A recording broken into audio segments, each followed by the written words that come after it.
नमस्ते डाळिंब बागायतदारांनो, या ठिकाणं ही जी सेटिंग आहे तर ही या ठिकाणं आहे दिसते. हे पहा झाडं डाळिंबामध्ये येणाऱ्या समस्या होत्या. इथं फुलं ड्रॉप होत होती, सेटिंग होत नव्हतं, फळांची साईज बनत नव्हती. कारण मग प्रश्न पहिला असा उपस्थित होतो की बागेमध्ये जर फुलधारणच होत नसेल तर फळधारणा होण्याचा प्रश्नच उद्भवत नाही आहे. तर दिलेली खतं कसे न्यूट्रिशन अपटेक केलं जाईल झाडांकडून, त्यांची मुळं कशा कार्यक्षम राहतील यावरती या ठिकाणं आपण काम केलेलं आहे. आणि हे अत्यंत कमी खर्चामध्ये आणि चांगले रिझल्ट ह्या अशा पद्धतीनं सेटिंग झालेली आहे डाळिंबामध्ये. आणि हे दाखवतं हे पहा, हे फक्त 18 ते दिवसाचे रिझल्ट आहेत, फक्त आणि फक्त 18 दिवसांचे.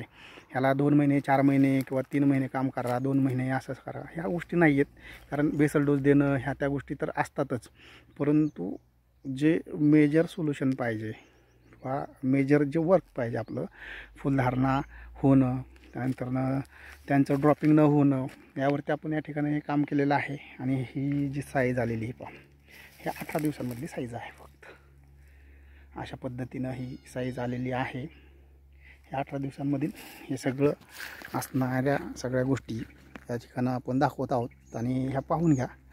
आणि निश्चितच जर तुम्हाला ही फुलं धारणा बागेमध्ये होत नसेल, फळांची साईज, कलर, पानांची कॅनॉपी जर डेव्हलपमेंट होत नसेल तर निश्चितच एक वेळ अवश्य भेट द्या आणि अवश्य डाळिंब पिकामधील जे समस्या येतात त्यापासून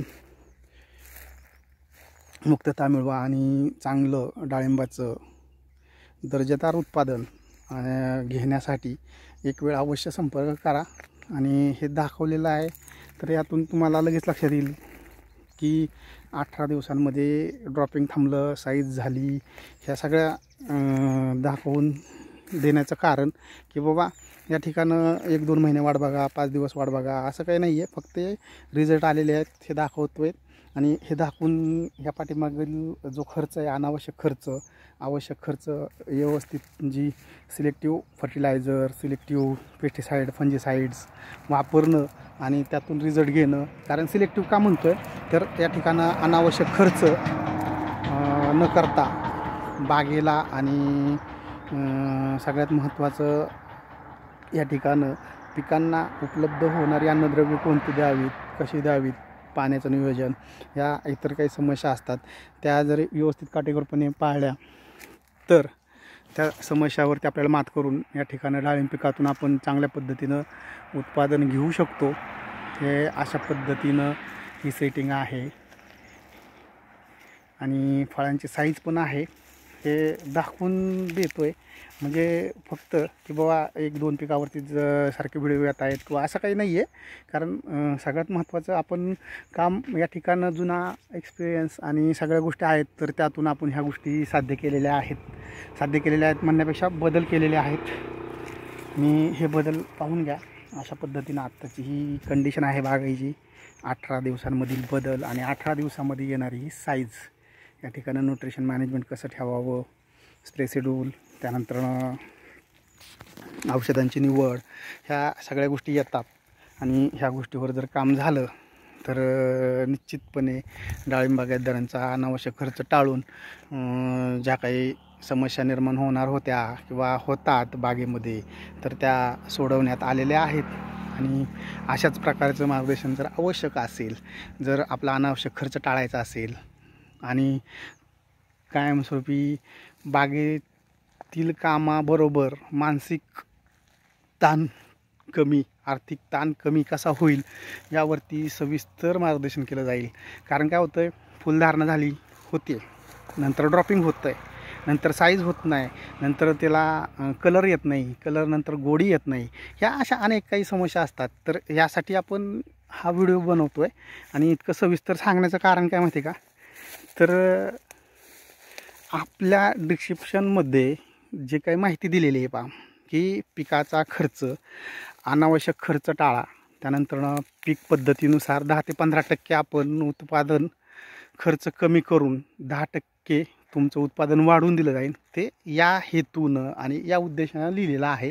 ते वाचा म्हणजे लक्षात येईल. आपण शेती करतो, प्रत्येकजण शेती करतात, परंतु या ठिकाणं जमिनीचा पोत, जमिनीचा प्रकार, त्यानंतरनं पाणी देण्याची पद्धत, त्यानंतर क्लायमेट चेंजेस, ह्या सगळ्या गोष्टींचा विचार हा करावाच लागतो. आणि केला तरच डाळिंब पीक किंवा इतर जी पिकं आहेत जे शेतकरी घेतात किंवा ज्यांच्या विभागानुसार रिजननुसार असतात, तर त्यानुसार त्या ठिकाणं काम होणं गरजेचं आहे. आणि हे करत असताना त्यातील बारकावे समजून घेणं, त्यानंतरनं त्यावरती काम होणं ही आत्ता खरी गरज आहे. आणि या पद्धतीनं ही साईज, ही सेटिंग हे दाखवतो आहे. कारण या ठिकाणं आपण पहिला व्हिडिओ आता केळीचा, दुसरा नंतर आपण कांद्याचाही केलेला आहे, आता हा डाळिंबाचा आहे. डाळिंबाचे आपले 2-3 व्हिडिओ आलेले आहेत, पण हा खरा महत्त्वाचा व्हिडिओ आजचा. कारण इथून पाठीमागचे पण होते, पण जे ड्रॉपिंग होत होतं तिथं सेटिंग नव्हती, ह्या अशा पद्धतीच्या गोष्टी होत होत्या, तर त्या थांबल्यात. आणि आता या ठिकाणं अशा पद्धतीनं ही सेटिंग या बागेमध्ये झालेली आहे. आणि अशाच पद्धतीनं जर तुम्हालाही सेटिंग हवे असेल, अशाच पद्धतीने जर माल पिकवायचा असेल, तर निश्चित या ठिकाणं तुम्हाला संपर्क करावा असं माझं मत आहे. परंतु डाळिंबागेत दर अत्यंत काळजी घेतात, परंतु काळजी घेतात म्हणजे इकडं तिकडं ऐकून किंवा कोणीतरी सजेशन केलं म्हणून घेतात, तर ती न घेता आपल्याला योग्य मार्गदर्शन असावं, योग्य खतांची निवड, योग्य औषधांची निवड, योग्य PGRची निवड. कारण कंपन्या तर नामांकित आहेतच, परंतु त्यांचा रिसर्च, त्यांचं ॲप्लिकेशन, त्यांचे रिझल्ट हे